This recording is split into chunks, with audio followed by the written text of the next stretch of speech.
कराडजवळ कोल्हापूर नाक्याजवळ शिवराय हॉटेलमध्ये आम्ही सगळी मित्रमंडळी जेवायला गेलो होतो.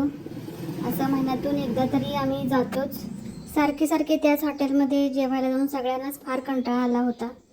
त्यामुळे आम्ही दुसऱ्यांदा तरी या हॉटेलमध्ये आलो. इथलं जेवण पण छान होतं, सर्वांना फार आवडलं, वेगळं काहीतरी. त्यानंतर आम्ही फोटो सेशन केले. मागं थोडंसं छोटंसं गार्डन होतं, तिथं फोटो सेशन केले आणि त्यानंतर रील केली एक. आणि कराडमधील एका ओल्ड मुंबई आईस्क्रीम पार्लरमध्ये आईस्क्रीम खाण्यासाठी आलो. नवीनच हॉटेलचं ओपनिंग झालेलं आहे, तर तिथं आलो. बघा कसे एकमेकांना घास चारत आहेत. या वयात काय म्हणजे असं एन्जॉय करणं म्हणजे एक वेगळीच मज्जा असते, आणि तेही सगळे असताना. आणि आईस्क्रीममध्ये भरपूर पुष्कळ व्हरायटी होत्या, भरपूर फ्लेवर होते. मला त्यातला आवडलेला म्हणजे पेरूचा. अगदी रिअल नॅचरल पेरू खाता असं वाटत होतं, कारण त्यावर चटणी वगैरे देखील घातलेली.